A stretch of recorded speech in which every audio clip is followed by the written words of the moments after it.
Hey, Bushman, Sullivan, copy at White 6. That's a weapon. Yeah. Hotel 26, Crazy Horse 18. In 2010, everybody thought that the war had been won and it was over. It was just small pockets of resistance.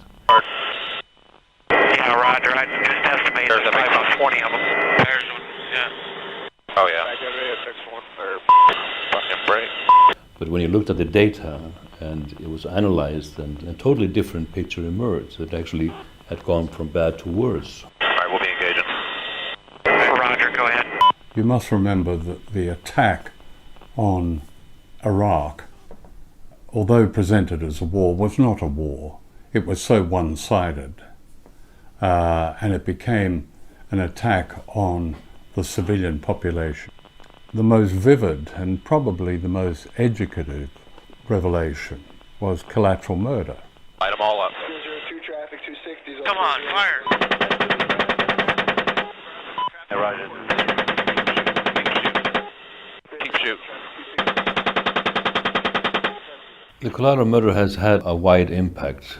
It has changed the perspective of the war. It woke people up to the horror of this illegal invasion and the war and the aftermath of it. It was very important to actually go to the scene and actually do investigative work on the scene in this instance, because there were lack of clarity from just observing the video who these individuals were, and we wanted to get to know the names, to understand the circumstances of how on earth you had wounded children being taken out from underneath basically their dead father, who was, well, in my terms, assassinated. It was important to go to Baghdad so you can get an untainted evidence and witness testament. And that's what we did. We got death certificates and other evidences pertaining to the incident. And of course, the compelling testimony from the individuals who all told the same story. This is Bushmaster 7, go ahead. Roger, we have a black SUV or bongo truck picking up the bodies. Request permission to engage. Bushmaster 7, Roger. This is Bushmaster 7, Roger, engage. 1-8, engage. Clear. Come on. In this instance, Clear. you are obviously going after unarmed civilians who are actually on a rescue mission to save somebody who is wounded. So it's an obvious war crime, and it's shocking to maintain that this is within the frame of rules of engagement of the US military. It's important to understand the asymmetry of the situation there, that you have even a silent helicopter so high up in the sky it's not visible. The cannon on the Apache helicopter is equipped with large hollow bullets, so the effect when the bullet hits its objective is that it explodes like a small hand grenade. It's designed basically to be used against armored vehicles and tanks because it can penetrate steel, and to use that against humans on the ground is just outrageous in itself. Oh yeah, look at that, right through the windshield. When I was on the ground there in Baghdad and meeting a group of relatives of those who were killed on that square that day, among the crowd an old man came forth and said, they bombed my house. What can be seen in that part of the video is that two men, obviously with AK rifles on the back, go into a house, and it's decided to basically obliterate the house with a Hellfire missile. 1-8, this is Hotel 26, over. Roger, have another individual with a weapon. Griffin 20, Roger. Damn it. It's in the same building. Hey, Roger that, just ensure... Before they pull the trigger, an innocent bystander or a man just walking past, there's a market nearby, is seen walking straight into the crosshair and the path of the Hellfire missile. Despite seeing this clearly on the screen, they shoot.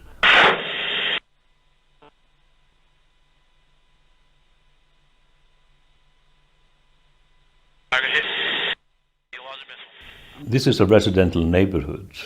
When you walk through this neighborhood, you can see laundry hanging from the the lines, people going about their daily lives trying to adapt to a very difficult situation in a war zone, but people try to retain a level of normality. احنا جالسين بالشقة أستاذ، وإذا رأس العمارة اهتزت فجأة، يعني دايركتلي اهتزت العمارة، رأسا البوب كلها يمن كيف باب دخل علينا دخان أبيض، وبدينا ما نسمع، يعني البنات يصرخن ما حد يسمع الآخر، عشان يعني بس لحد يعني أحس كأنه لحد الآن أكو أصيص بذاني ما أسمع نهائيا، وبرا 5 دقائق أخرى أو لحظات الصاروخ الثاني بعد نهائيا ما حس يعني. There goes, look at that bitch go. Swoosh. Nice missile. Did it look good? Sweet. والصاروخ الثالث يعني أحس البناية كأنها يعني رجة أرضية يعني. Roger that.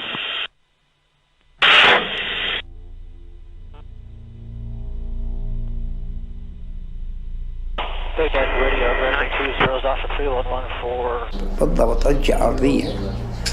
أي بعدين ما يعني جو الناس قتلة بالشارع وبالبناية 6 وزوجتي وياهم بعد ما حسيت يعني فشي فظيع يعني بساعة اللحظة والله ما توصف يعني. 5 families were basically living in this house that he owned.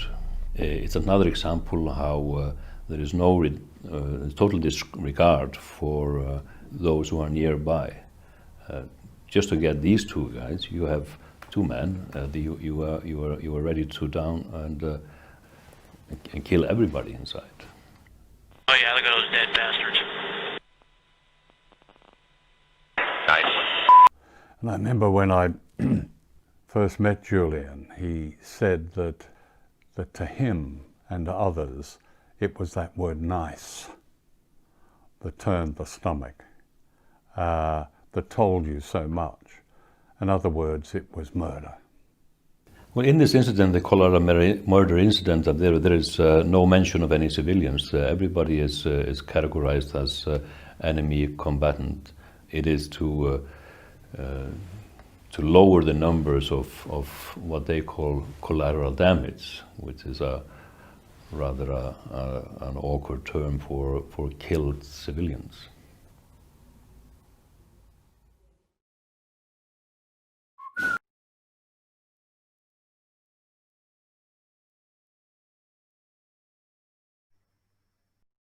Welcome to this Don't Extradite Assange broadcast. My name's John Rees. I work for the Don't Extradite Assange campaign here in London, and we've got a terrific panel of people here today to discuss the impact of the collateral murder video. There's been a double-page spread in The Guardian earlier this week, and that was revealing the thoughts of one of our guests, Dean Yates, who was the Reuters bureau chief in Baghdad when that video was released, and we'll be talking to Dean later.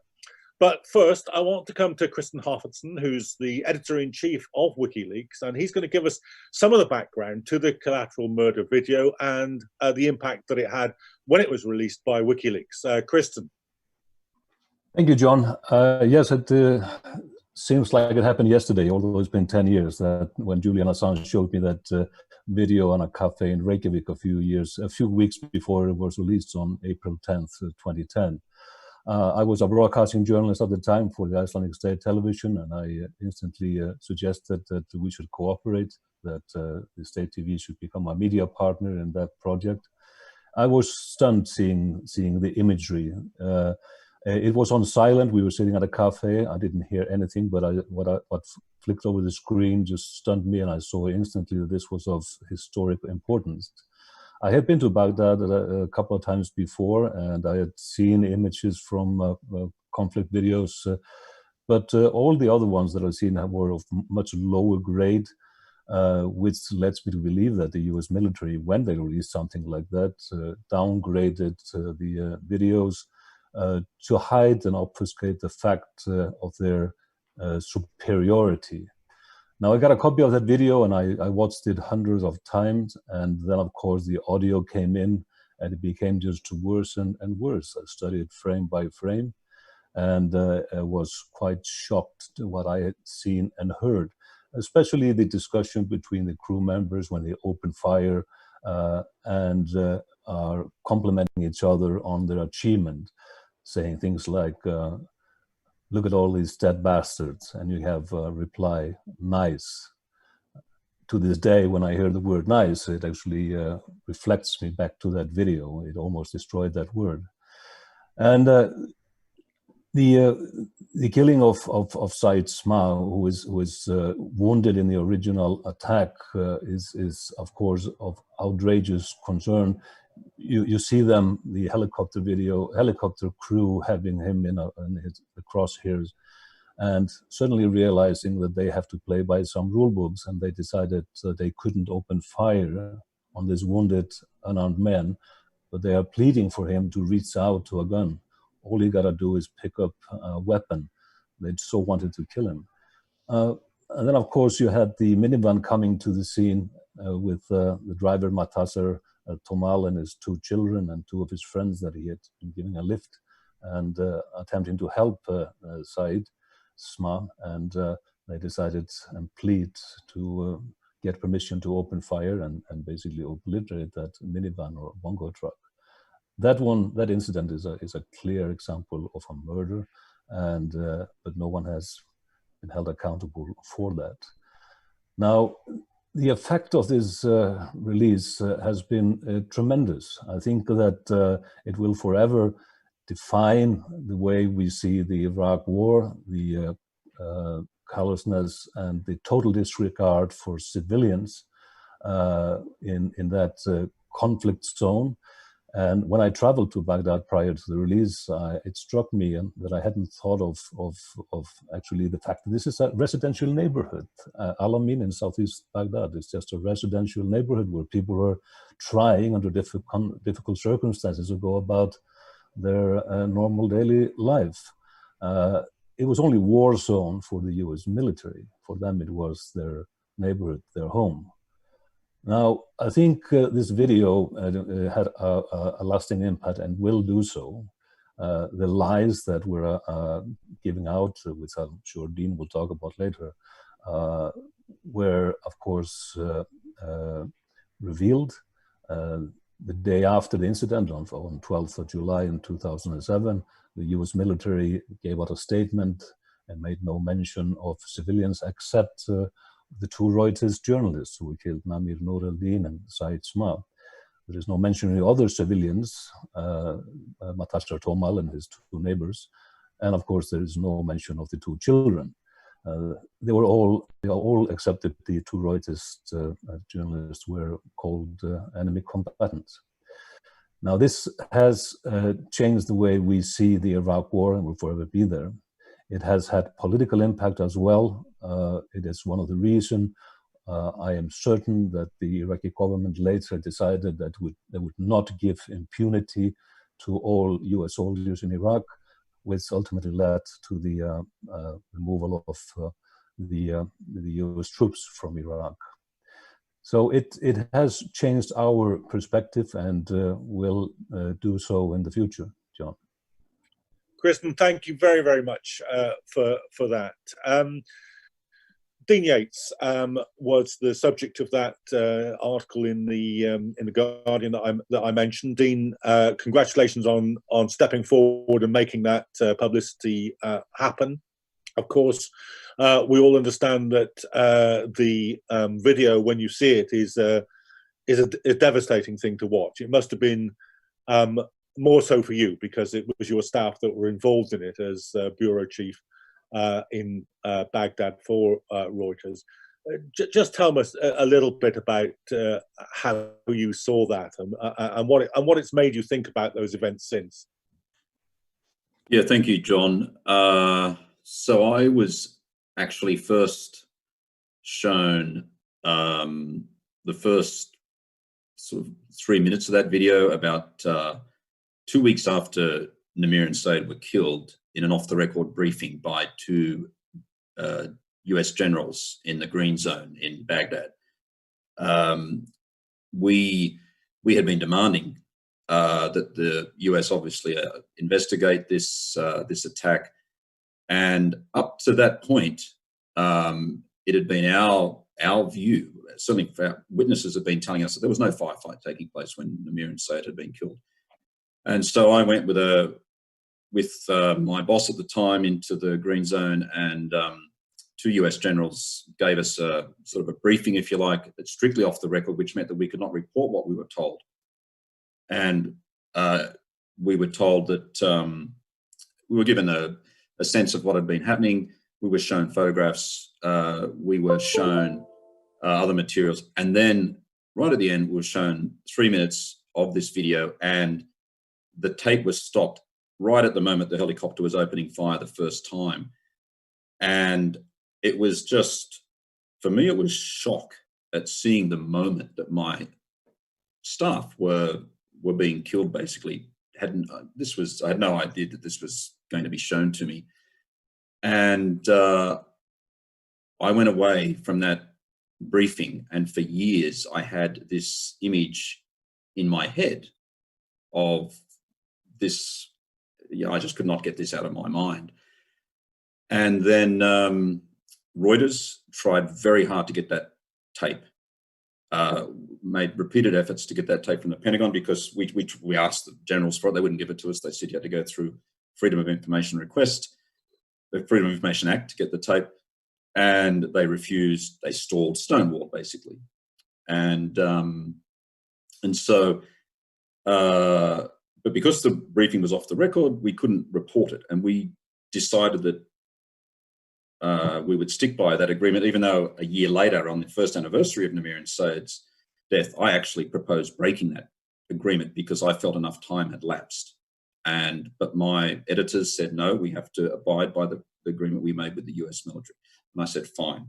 And then fast forward to April 5th, and Julian releases the tape. I was actually in Tasmania, where I am now, where I live. I was up in a national park here in Tasmania with my family. We were up just hiking, no comms whatsoever, no phone, no communications access. I didn't even know about the video until April 7th, 2 days later. And when we came down out of this national park, and there it was, all in a big newspaper article. And at first I just could not get my head around, was this the same video that shown a small portion of? Was Sayed still alive? Was he trying to get up? Was he wounded? And was this attack on the minivan? And it was all just very, very hard for me to comprehend. And when my brain finally processed what was going on, I realized that they had cheated us. That as the bureau chief of Reuters, I had dealt with the US military in good faith. I felt that we had, as foreign journalists, as foreign media in Iraq, we had worked after this attack. We had tried to work very hard with the US military to make it safer for journalists in Iraq, for the foreign media. And I organized meetings with the US military and foreign media so that this sort of thing wouldn't happen again. And all the time that was going on, they were sitting on this video. And to me, it just showed this obsession with secrecy. And when the tape was released by Julian, I just the deceit of that, to sit with us and talk about journalist safety to our faces in Baghdad, and at the same time be sitting on this tape. Where's the honor in that? And personally, for me, I really, it affected me mentally very deeply. The whole thing affected me mentally. 2 of my staff were killed on my watch. I held myself responsible in various ways. For not speaking up at the time when the video was released, for not speaking up about my organization's response at the time. Reuters was not good enough. It wasn't strong enough. And I became suicidal in 2016 as a result of all this. I was admitted to a psychiatric ward 2 weeks later. I've had 3 admissions to a psych ward since. And it's taken me a long time to work through this and make peace with Namir and Sayed and with myself. Now's the time to speak up.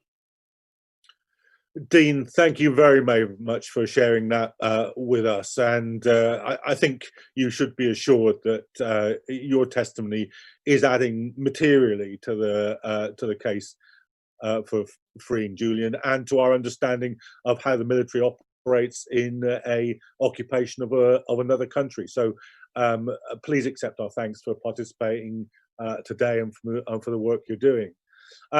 Just to say there's thousands of people watching this broadcast. Welcome to you all. Just to let you know, if you want to ask questions to the panel, which I'm sure many of you will, there's a Q&A function and a chat function on Zoom if that's how you're watching. And if you're watching on other platforms, please do feel free to use the comments section to ask questions. Our tech team are watching those platforms and will feed them through to me so that I can get at least some of them over to our guests in the course of the hour. But moving on, Jen Robbinson has been the legal representative for Julian Assange since there was a Julian Assange case. And Jen, I'd like to ask you, what are the impacts for this kind of revelation and for the original collateral murder revelation inside the case as it now exists for extradition? Sure. Well, first, thank you, John, and thanks everyone for participating in this seminar today. First, I want to talk a little bit about the collateral murder publication, just to give a little bit of context about why it is important in the context of the extradition case and the US indictment for Julian Assange. Because really for me, and this is when collateral murder was published, I wasn't yet representing Julian. It was before I became his lawyer. But as a lawyer working in the human rights and accountability space, this video was striking for so many reasons. And for me, the collateral murder publication epitomizes what I talk about when we talk about principled leaking and the importance of leaking, not just for free speech, but for human rights accountability. But also this publication and what's happening within Julian's case epitomizes the danger of the Assange indictment and what this means in terms of both the ability of the media to report on war crimes and human rights abuse, but also the ability of the human rights community to have access to this kind of information. And so first, let's talk about collateral murder publication. When we talk about collateral murder, everybody thinks of this video, and the video is, of course, entitled Collateral Murder. But the publication itself for WikiLeaks also involved associated documents, the Iraq rules of engagement. Those rules of engagement, which are the rules that the US military ought to comply by, which were in place. WikiLeaks published those rules of engagement, which were published just before and after the video. Now, why was that important in terms of that publication? I think it's important to think back, and we've heard from Dean the very powerful personal narrative of someone who knew these people, these two journalists who were killed. But we're talking about the killing of two journalists and civilians in the context of a conflict, in circumstances where the military had refused to release, not only refused to release the video under Freedom of Information laws or at Reuters' request, but in response to an investigation about the killing, found that the US had complied with its own rules of engagement and it was not in breach of the laws of armed conflict. That was the context in which Chelsea Manning, the source for these publications, as she said in her own testimony before her case in the United States, went specifically to look for this video and for the rules of engagement. And I want to read you what she said about that at the time. This is from her. This is her testimony from February 2013. I saved a copy of the video on my workstation. I searched for it and found the rules of engagement. The rules of engagement annexes a flowchart from the 2007 time period. I placed the video and rules for engagement on my personal laptop. I planned on providing this to the Reuters office in London to assist them in preventing events such as this in the future. I hope that the public would be as alarmed as me about the conduct of the aerial weapons team crew members. This is the context in which this material came to WikiLeaks, and WikiLeaks published this specifically because the United States was lying about what happened to these journalists and to these civilians. And this was evidence of what commentators now unanimously say was a war crime. Now, I think it's really important to remember why that's important for the human rights community and what's happened to each of the people who have been involved in that release. Chelsea Manning spent years in prison and was subjected to unlawful treatment, arbitrary and unlawful treatment. She's been in prison since because of the Trump administration for refusing to give further evidence in the WikiLeaks grand jury. Julian Assange faces life in prison. Those responsible have not been investigated. And now we're seeing sanctions from the Trump administration at the ICC to sanction those who are participating in accountability activities for crimes like these in Iraq and Afghanistan. Now, a lot of the media that you've heard this week, and this gets to your point, John, about how this release is important in the terms of the prosecution and extradition of Julian Assange. The indictment, there's been a lot of coverage this week about how the collateral murder video isn't mentioned in the indictment, and that's correct.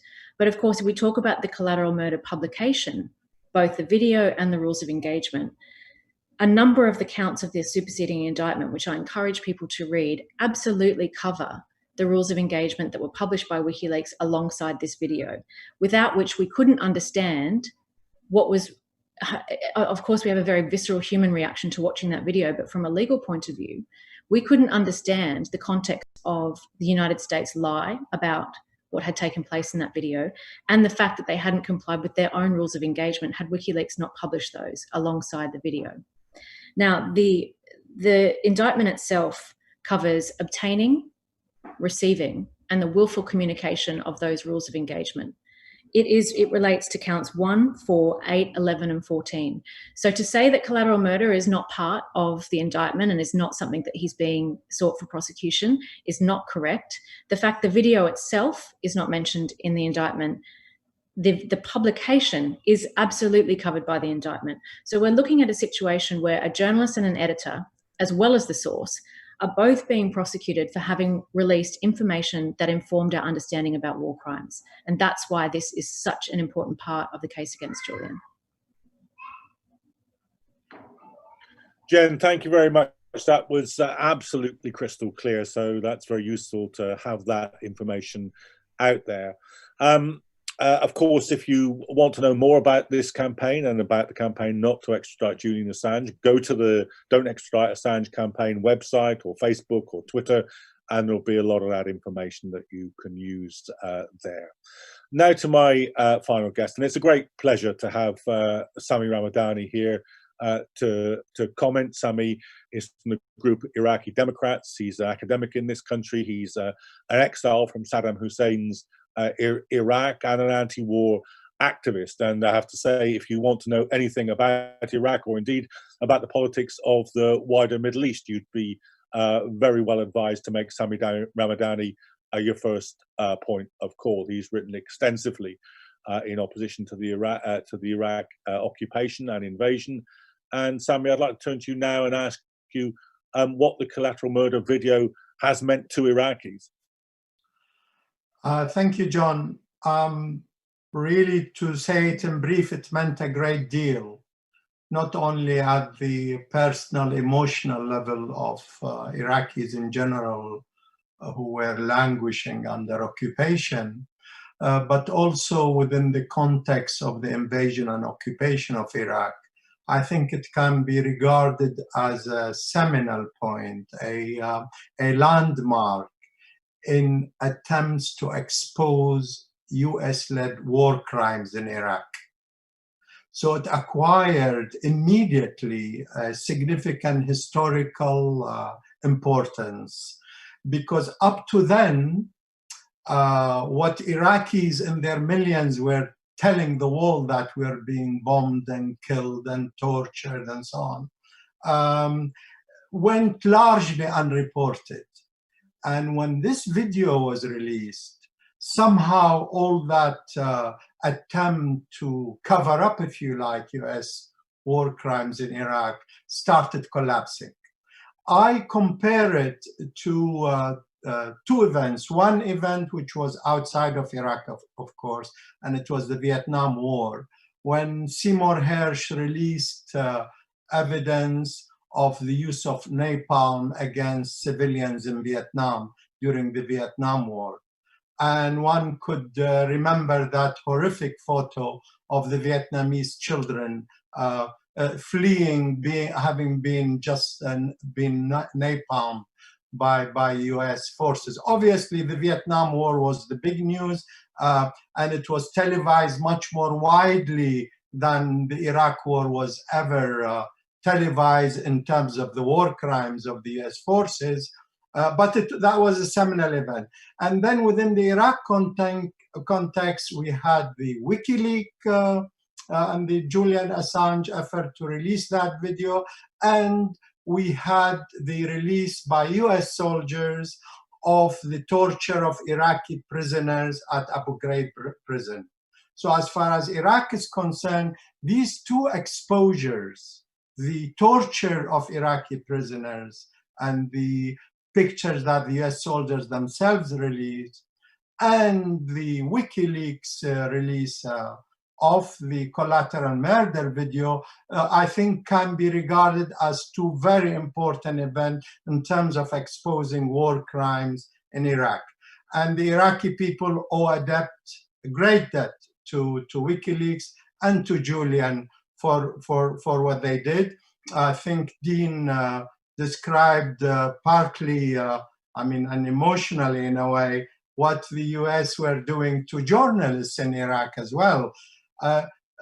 John, there were tens, if not scores of Iraqi journalists who were being killed, kidnapped, disappeared in Iraq during the war. And before the release of this video, the question of the US deliberately targeting journalists in Iraq, whether foreign or Iraqi, was hidden. And in fact, the US occupiers were accusing Iraqi resistance and patriots of killing and kidnapping journalists who were exposing war crimes in Iraq. A totally obscene allegation. What was happening was the US so-called learned a lesson from the Vietnam War and tried to target journalists. And these two journalists who were killed, as we saw in the collateral murder video, were symbolic of the tens of others, scores of other journalists who were killed in Iraq trying to do their duty, to do honestly their job. They were not the so-called embedded journalists. If you remember that phrase, the US embedding these so-called journalists within their occupation forces. So, and I really do regard the current imprisonment of Julian as an act similar to the US occupation forces trying to silence journalists in Iraq, exposing their crimes. They have literally, in my view, in effect, kidnapped Julian, put him in jail, punished him. As the UN report showed, they have in effect tortured him. This is reflective of US and British authorities' attitude, because Britain was also part of the occupation of Iraq and the war crimes committed against the Iraqi people. What they are doing to Julian is sending also a message to all journalists in the world. If you expose our crimes, we will threaten you. We will do what we're doing to Julian to you.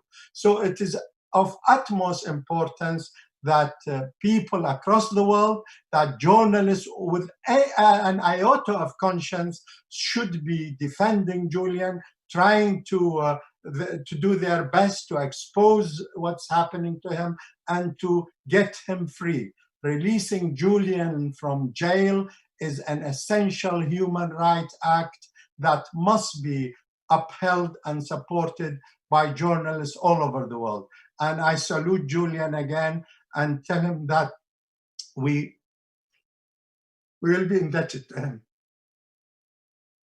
Sami, thanks very much for that. Now we're going to move into the Q&A part of the discussion now, but just as we do that, I want to answer a couple of points that have already come up from people looking in. Drea has asked the question, how is Assange doing? Is he getting to see his child and partner?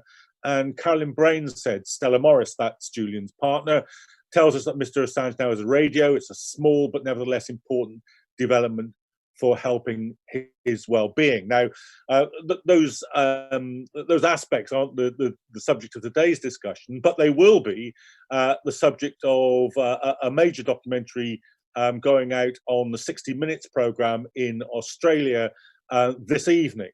And we will be providing a link to that documentary, which is about Julian's relationship with his partner and his children, and about the way in which his imprisonment is endangering his family. And it will include Stan Morris's plea to Scott Morrison, the Australian Prime Minister, to aid the campaign for his release. So that whole aspect of Julian's life at the moment will be the subject of that major documentary. And if you go to the DEA website or to the DEA Twitter feed or Facebook, you'll see the links to that in the course of this evening and tomorrow morning. So many of you, I'm sure, will want to look at that. But back to the subject of today's discussion, and I want to go back to Dean a moment, because Dean, I think one of the most powerful things that's come out of your testimony, and one of the most powerful things of what you had to say in your introduction, was the way in which you attempted to interact with the US military, in which you were shown a kind of selected part of that video. And I guess from their point of view, that was quite a clever thing to do, because what were they saying? You've seen it, or you've seen part of it. And the fact that you said that you had to begin to think about whether or not this was the same video, quite a deliberately manipulative thing to do to a journalist, really, wouldn't you say? Well, I actually wonder if that whole thing was choreographed, to be blunt, because I do wonder if it was set up that way, right? No information is given before the briefing. No details are given before the briefing.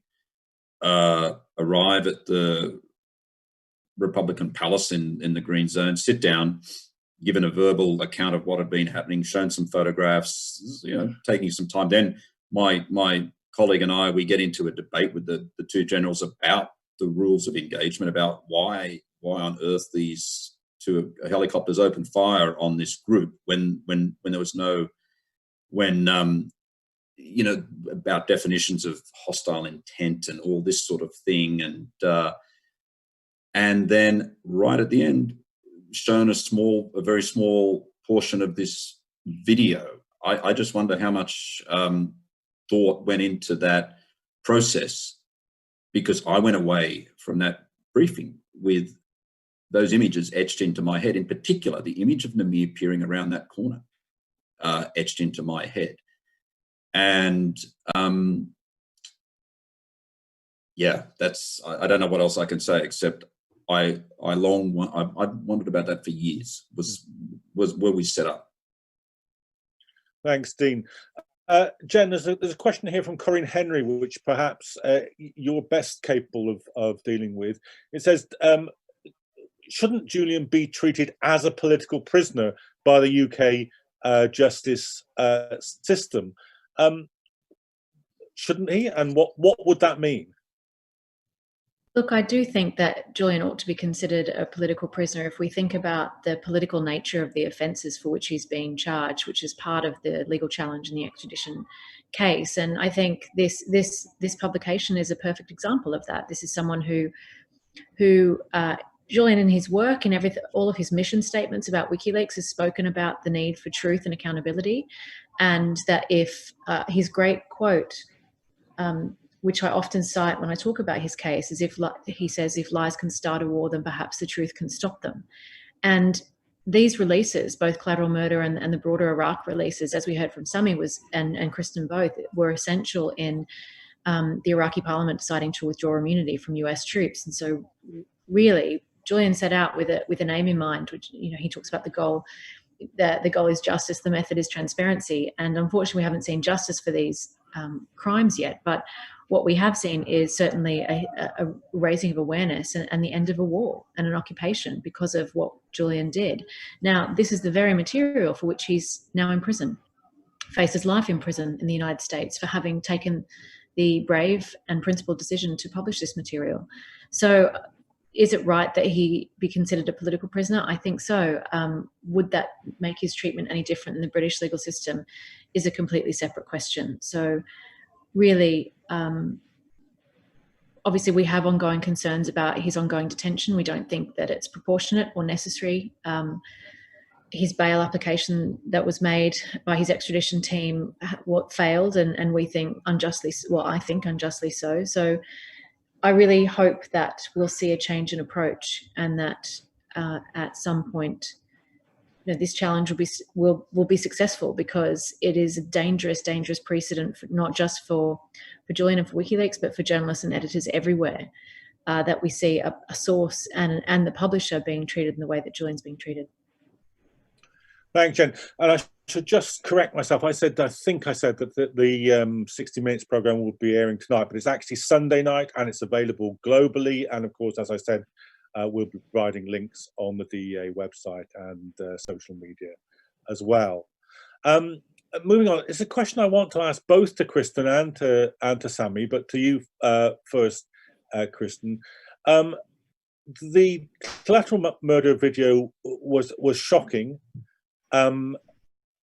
Partly because, although it was a single incident, people read it as being in some way typical of the way in which the occupation was being conducted by US forces.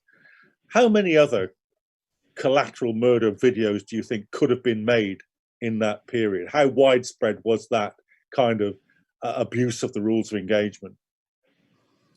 It was very widespread, and the fact of the matter, of course, that later in the year, in 2010, in October, the military field documents from the US military from Iraq were released by WikiLeaks, the Iraq war logs, which in writing, draw attention to similar events, even involving the same sort of the crew that was involved in the collateral murder incident, with the call sign "A Crazy Horse," but other incidents where the total callousness was seen in disregard for civilian life.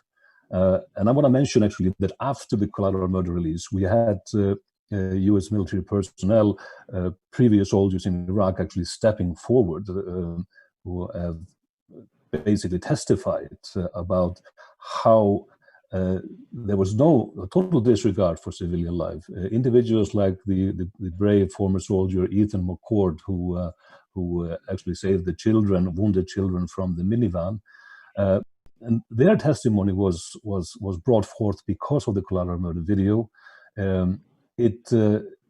They testified that their commanders actually told them that if there was an open fire somewhere, they should indiscriminately shoot 360 degrees and kill anyone, without any regard whether it was a civilian, woman, or child.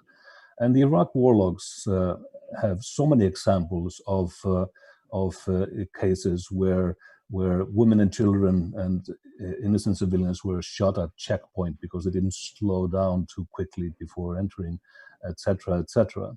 There is one harrowing report actually about an Apache helicopter that when you read it after seeing the collateral murder, you can visualize it more. It was an incident where the gunship was attacking a truck full of men with arms, and the truck stopped, and the men threw down their weapons and indicated surrender to the helicopter. And you can read about this in a war log. And the crew actually was not, didn't know how to respond to that. There were no troops on the ground there. So they radioed back to headquarters and asked for instructions. And the reply came back that, well, we have to actually confer with the lawyers. And meanwhile, the Apache helicopter was hovering above with this man surrendering below them. And after a while, the reply came back. The lawyers have looked into this, and you cannot technically surrender to an aircraft, so open fire. So when you read this account, and after having seen the collateral murder video, you can just visualize the horror and the total disregard for civilian life there. And there's another incident that I want to draw attention to here, which actually is connected to the collateral murder, but did not get a lot of attention because it was not in the originally cut video. And maybe we can play that part a little later on. I stumbled across this when I was in Baghdad, the story, because an old man came to me and started to talk about the bombing of his house. And it took me a while to understand that this happened a couple of hours after the collateral murder incident. And he said that his wife and daughter had been killed, and actually 5 people had been killed in that incident. And we actually have a video of that, which we don't know exactly the context, what happened prior, but on that video, you see from the helicopter video, you see the crew observing 2 men with guns entering into a building. That was the old man's building. There were 5 families living in that building. And the decision is taken to send a Hellfire missile and obliterate the entire building, and killing 5 men inside. And 1 man, actually, a pedestrian walking past the building. And I'll draw you, if we can play it in a second, I want to draw you. Hotel 26, Crazy Horse 18. Gonna lose him. Crazy Horse 18, this is Hotel 26, over. Roger, have another individual with a weapon. Griffin 20, Roger. Got more individuals in there. Change my problem. All right. How's the missile? Roger, I'll get you in constraint. You're clear. All right, firing.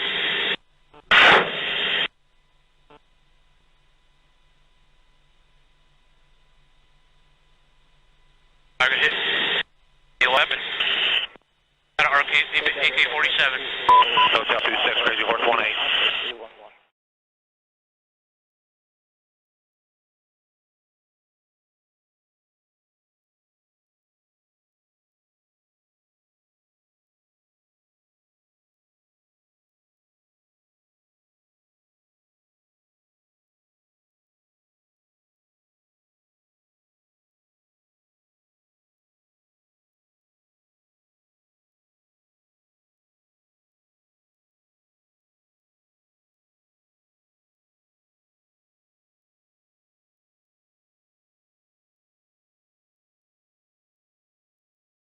Allowed to appear. So it was one incident, and probably in the context of the immense crimes they committed against the Iraqi people, was a very small incident.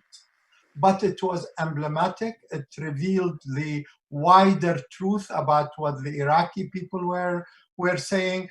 Remember, 13 years of sanctions from 1990 to 2003 invasion and occupation of Iraq. 500,000 Iraqi children were killed according to the United Nations. And Madeleine Albright, former US Secretary of State, said that was a price worth paying. And then the war comes, the invasion comes, over 1 million Iraqis are killed.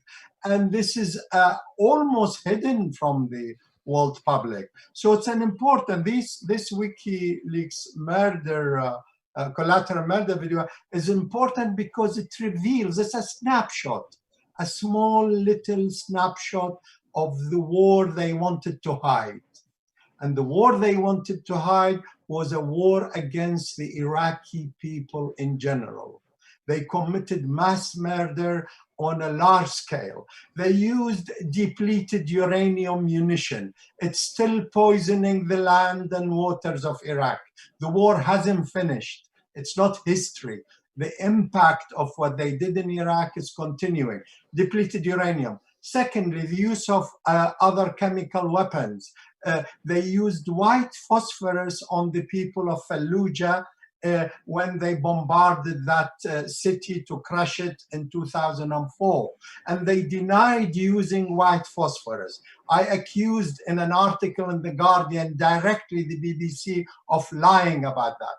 Their journalist, Paul Wood, I named in The Guardian that he lied to the British public when he said white phosphorus was not used, that he was an embedded journalist then, he attended all the US commanders' meetings on daily basis, witnessed all the battles in Fallujah, he did not see it.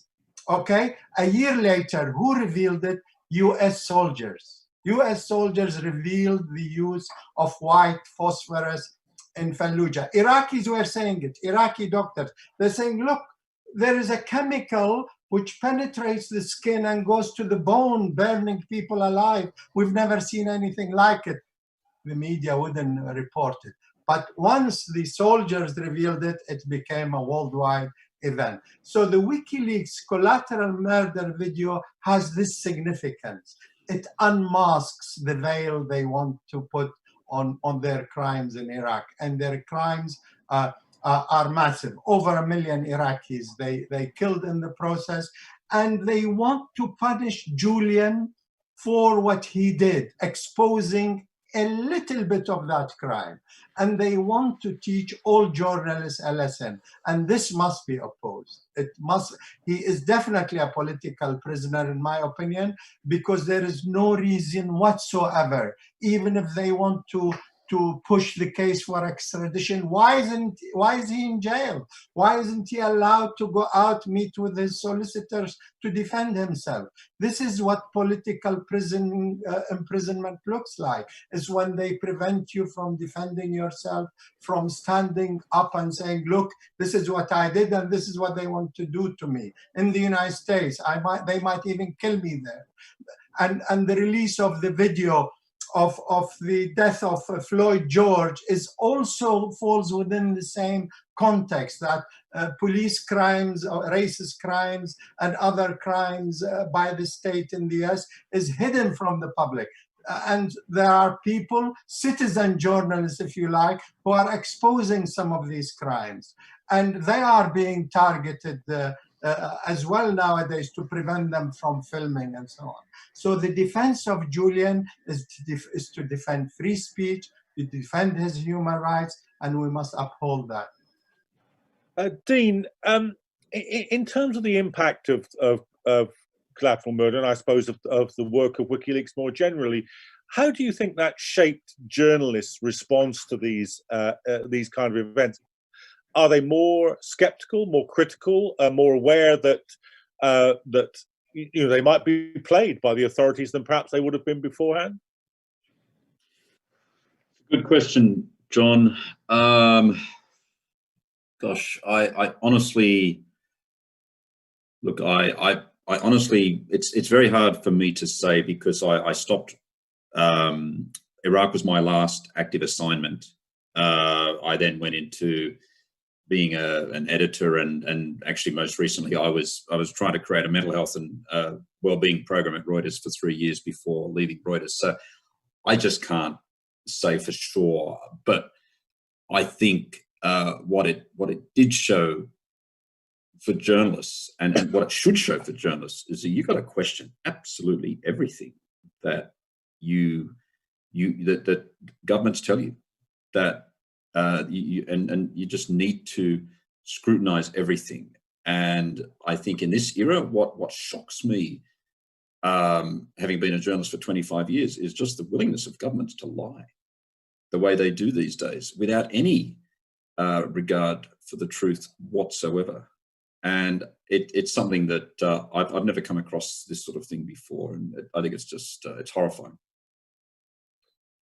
I think it's equally horrifying, if I may sort of barge in, I think it's equally horrifying to me to see how many journalists are still willing to be lied to, and that has to stop. I mean, there has to be a learning curve. I started my career just a few weeks after the beginning of the Gulf War, and we had the incubator story and justifying the event there. We have had since all the lies that took a few years to expose, many years, but it should be about time that journalists actually decide that the US military and the US government is not a credible source when it comes to their own action in wars and invasions. That should be pretty obvious. Indeed, and I mean, many would say, I think, that during the COVID crisis, the extent of government lying has bled from foreign affairs into domestic affairs, and some of the figures for the skepticism which the general public now have towards the press have been pretty shocking, released in the last week or so. Jen, there's a direct question here for you from Conrad Zoe, and he says, it's quite simple really. What do you think that the Australian government should do to support Julian and ultimately to bring him home? Look, we've been reaching out to the Australian government for almost a decade now on this case. What the Australian government needs to do is to exercise diplomatic protection over Julian as an Australian citizen. It is not enough for Scott Morrison to say, well, he's had just as much or more consular assistance than any other Australian. That is not what this case needs. This is a case of unprecedented nature. This is a case which threatens free speech around the world. An Australian faces life in prison for having published information, not just the collateral murder evidence of war crimes, but published information for which he's won the Walkley Award for Most Outstanding Contribution to Journalism, Australia's Pulitzer Prize, and the Sydney Peace Prize for what he's revealed about the horrors of war. So this is not any other case. It is for the Australian government, and certainly the nature of our relationship with the United States is such that if we are such a great ally, then why can we not raise a question like this about the treatment of an Australian citizen? If the Australian government were to forcefully get involved and to raise this with Washington, then I believe the Australian government could definitely bring him home, but they have so far refused to do so. And it's up to the Australian public to ask questions of our representatives in Australia. Nothing will happen unless the electorate makes it happen. And I really hope that more Australians will start writing to their MPs and protesting about this Australian government's failure to act. Thanks, Jen. There's a question here from Boyce Franks. He says, democracy can only function with a free press. Is the real problem that the way our press is owned and controlled today, it's in the hands of too few, and the owners tend to fund parties who end up in government? Well, it's a broad question, but Dean, what's your view of it? Oh, I think that's absolutely right. You've only got to look at the corporatization of global media and what chilling impact I think that has had on many media outlets. The independent press is shrinking. Corporate media barons, they cut, they slash, they burn. Private equity that owns media, cut, slash, burn. And I think it's just made journalism a very precarious occupation, and it's led to a lot of influence being sort of infiltrating into newsrooms as well. And look at the way the Murdoch press presents news in its opinion pieces, its opinion pages, for example, as well. I think that's not mainstream journalism at all. So I think there's a lot of big issues there. Kristen, it's an interesting moment as far as that's concerned, though, isn't it? Because I mean, that it's a strong point about the general nature of the press. I guess that makes it all the more essential to get behind those journalists who do manage, and some do, to kind of break through the wall and get the story out there. It's extremely important, and there are always brave journalists who are willing to take risks, as well as there are brave whistleblowers who are willing to take risks and get the truth out. The fight for Julian Assange is about his life. I mean, he faces life imprisonment, and it's absolutely horrible to have witnessed how he has been treated in the last decade now, because I consider him a friend. But it is much more than a fight for Julian Assange and his life. It is, in my opinion, a fight for press, the future of the free press, as was pointed out earlier. If Julian Assange is extradited to the United States, it will be the most serious blow to press freedom in latter times, certainly in my lifetime. And I hate to think what happens if that goes ahead. It will be total darkness. I mean, and so it's so important, not just for all journalists in the world to rally behind this struggle to fight against his extradition, but every civilian that cares about the health of democracy. There's a good question here, Sammy. It says, how can the people responsible for the war crimes evidenced in the collateral murder video be held to account? I mean, holding US troops to account in Iraq was always a near to impossible task, wasn't it? Absolutely. I mean, one of the things they did was make sure that they don't get held to account in Iraq. And one of the big things they do with successive Iraqi governments since the occupation is put that red line condition that you do not touch US personnel, troops or contractors and so on. You do not pursue them in Iraqi courts. You do not touch them. In fact, they even impose some conditions that you don't release Iraqis who might have targeted US forces because they jailed thousands of those, accusing them of all manner of harming US presence in Iraq. So they put in enormous pressure, and they still do. To this day, Iraqi parliament only a few months ago decided to ask the US troops to leave Iraq, and they are refusing. They threaten to freeze Iraq's billions of dollars worth of money deposited in the US federal bank.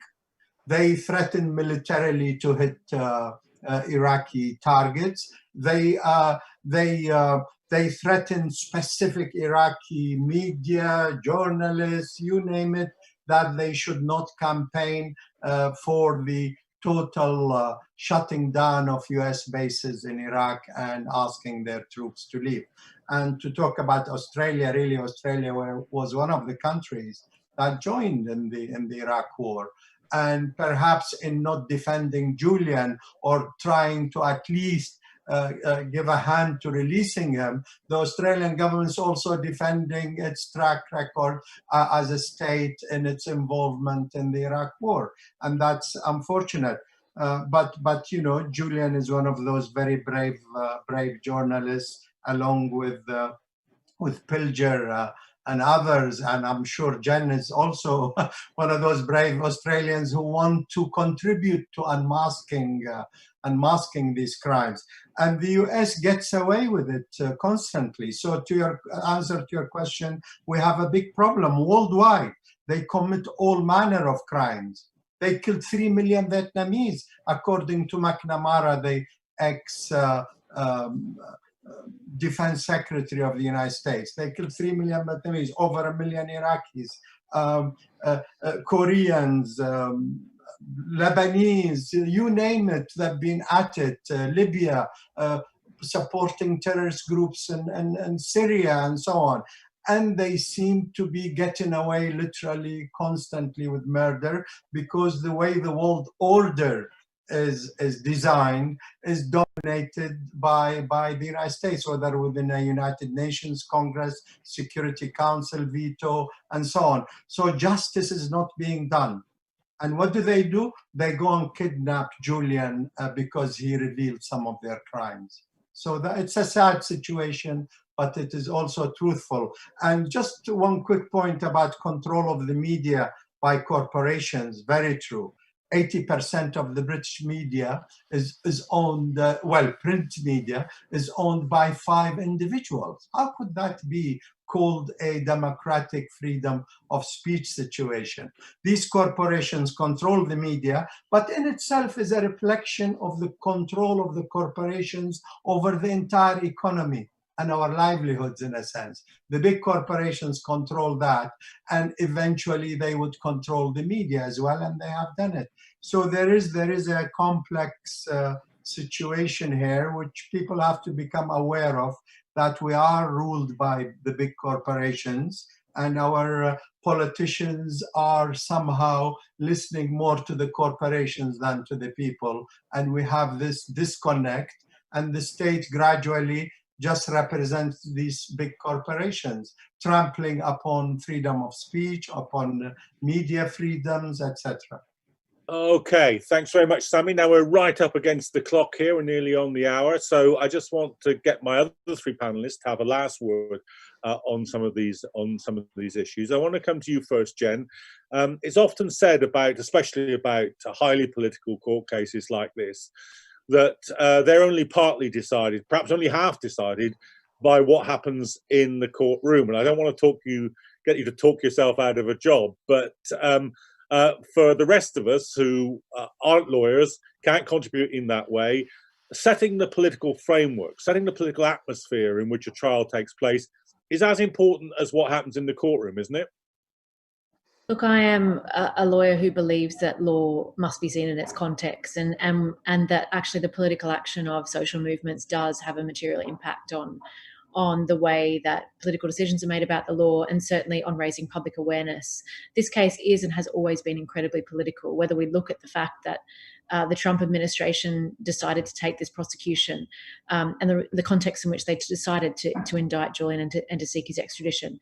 These are all political choices. The Australian government's failure to take action to protect Julian, that is a political choice. And so politics absolutely plays into this case.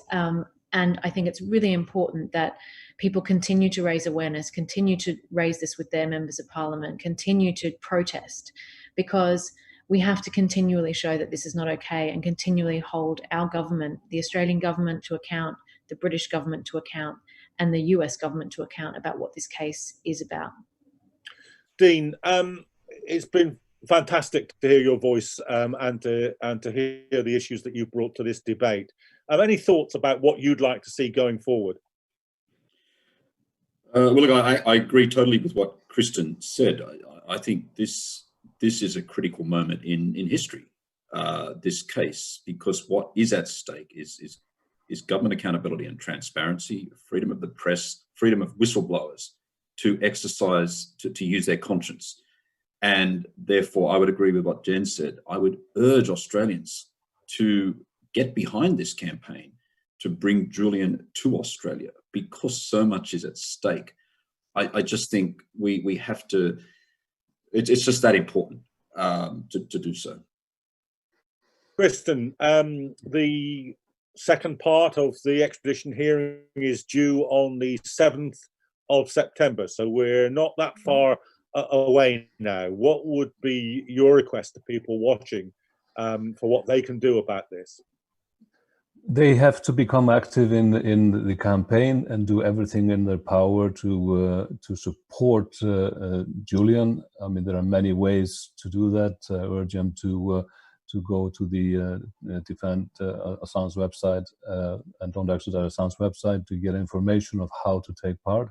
I just want to make a final note on the duty of us journalists, and Julian, of course, as a member of that community. We have a duty to register history and truthfully and bear witness. We probably were not able to push forth yet the justice in the form of holding those accountable who committed the war crimes in Iraq.